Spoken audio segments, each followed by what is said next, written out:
मैं तो रात दिन ही रो रही हूँ। मैं नींद की गोलियों से सोती हूँ, 1 घंटा 2 घंटे मैं नहीं सो पाती।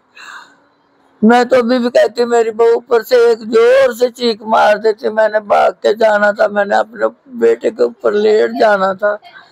ये मेरा खुदा गवाह है, मैंने अपने बेटे को एक भी पैर लगने नहीं देना था। मैं अपने बेटे को गले नहीं लगाया। मैं बहुत बदकिस्मत हूँ।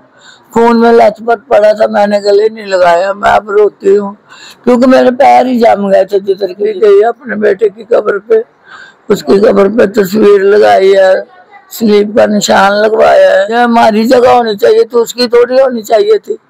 वो तो जवान पड़ा था, हम उधर चले जाते, वो हमें उधर छोड़ के खुद आता।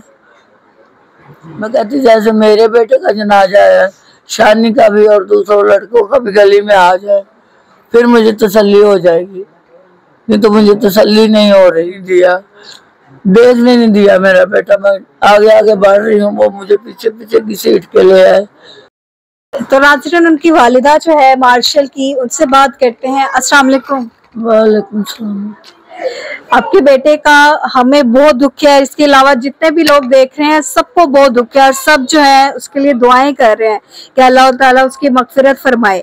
आप मुझे बताएं कि आपको कब पता चला कि आपके बेटे के साथ ये हो गया है, और क्या आप भी ऊपर गई थी, आप उधर मौजूद थी? मुझे तभी पता चला जब मेरी बहू नीचे आई है कि ऊपर शानी आ गया है, खड़ाक आया है मुझे ऊपर कुछ चीज गिरने का। अच्छा। उन्होंने शायद दरवाजे को टांग मारी है। हाँ। मैं प्लेखे में मारी गई हूँ, उसके बाप को नहीं उठाया मैंने। उठ के बैठे हम 3-4 जितने भी। मैं वो खुद बर्फ तोड़ रहा है इस टाइम, इसको शायद भूख लग गई है। वो खाना खाता जब मर्जी बनवा लेता था, दिन में 4 बारी भी 5 बारी भी रोटी तो थोड़ी थोड़ी खाता ही रहता था। मैं बर्फ तोड़ रहा है। मैं मैं भी नहीं सोने देता, कितना खराब कर रहा ऊपर।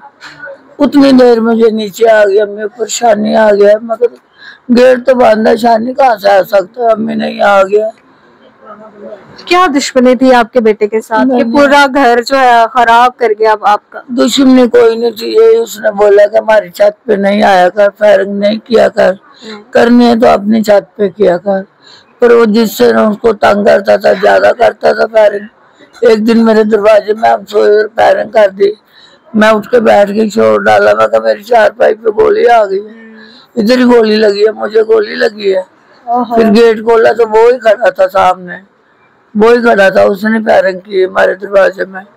मैंने बोला शानी आ जाओ, दिल का मरीज है तो मैं कॉल कर दूंगी किसी दिन मन कॉल पे। वो आगे से नहीं बोला। फिर हमने अपना फिर गेट लगाया, हम अंदर आ गए। शानी किस तरह का लड़का था आपको पता था? शानी में देखती थी रोजाना लड़के आते थे, लड़कियां भी आती थी, होंडो पे भी लड़के आते थे क्योंकि हमारी शॉप है। हाँ। मैं साथ इनके मदद करती थी, मैं बैठती थी। पर मैं अपने बेटे को जल्दी नहीं बताती ऐसी बातें कि ये थोड़ा बोल ना हो, कुछ झगड़ा ना हो। मार्शल बेटा आपका कैसा था? मेरा मार्शल बहुत अच्छा था, बहुत ही अच्छा। सारे मोहल्ले से गवाही ले ले, कभी किसी से उसका मोहल्ले में झगड़ा नहीं हुआ।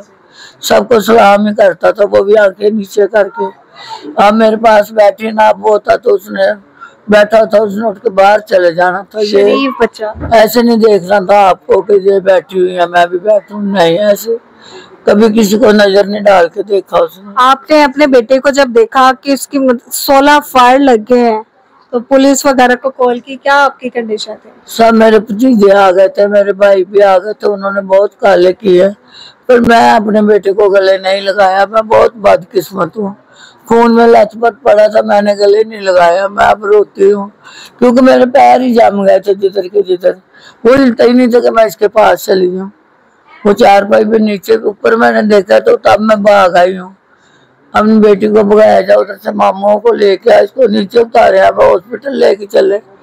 जब नीचे आ गया तो मेरे पाँव अपने दरवाजे में जम गया गली में। अच्छा, इसकी हालत घर में कैसी थी? ज्यादा खराब थी या हॉस्पिटल जाकर ज्यादा खराब हुई? मेरे बेटे की हॉस्पिटल में ज्यादा खराब हुई है। मेरा बेटा हाय भी नहीं कर रहा था। मेरे बेटे का इतना शेर था, मुझे नहीं पता उसको 16 पैर लगे। उसके बाप ने मुझे बोला ठीक है, वो 4 खोल ऊपर से पकड़े गए, 4 ही गोलियां लगी हैं। तो मैं गई भी बाद में हूँ। फिर वो पुलिस को वाकया दिखा के मैं बाद में गई हूँ अपने बेटे के पास। फिर मुझे उन्होंने मेरा बेटा देखने नहीं दिया मेरा बेटा। मैं आगे आगे बढ़ रही हूँ, वो मुझे पीछे पीछे घसीट के ले आए। आप इधर आ जाए, अभी इधर आ जाए। अच्छा, अब आप क्या कार्रवाई मजीद करेगी? आपको लगता है कि आपको इंसाफ मिलेगा? पुलिस यही तो बार दिलाती है कि हम आपको इंसाफ लेके देंगे, पर मेरे मुजरिम पता नहीं पकड़े हैं वो ही है कि कौन है। कहते जी पकड़े हैं, मुझे अभी तक दिखाया नहीं उन्होंने। जब देखूंगी फिर आंखों में तसल्ली होगी कि मेरे ही मुजरिम है।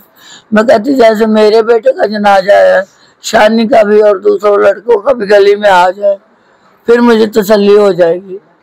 नहीं तो मुझे तसल्ली नहीं हो रही। अभी गई अपने बेटे की कब्र पे, उसकी कब्र पे तस्वीर लगाई है, स्लीप का निशान लगवाया है, वो ऐत लगवाई है, उसकी उम्र लिखवाई है, सारा कुछ ही मैंने किया है। तो बस देख रहा है मुझे तस्वीर में, मेरे से नहीं देखा गया। फिर मैंने अपनी और उसके बाप की जगह ढूंढी है। जब हमारी भी पास कोई हुई तो रख देना, हम इधर ही आएंगे, इसके पास ही आएंगे। जब हमारी जगह होनी चाहिए तो उसकी थोड़ी होनी चाहिए थी। वो तो जवान पड़ा था, हम उधर चले जाते, वो हमें उधर छोड़ के खुद आता। हम कैसे छोड़ आए उसको? तो नाज़रीन, आपने मार्शल की फैमिली, इनके वालिद और वालिदा की बातें सुनी और उनके वालिद ने बताया भी कि पुलिस की तरफ से कितना उनके साथ कोऑपरेट किया जा रहा है और कितने मुल्ज़िमान पकड़े गए हैं, कितने अभी रहते हैं।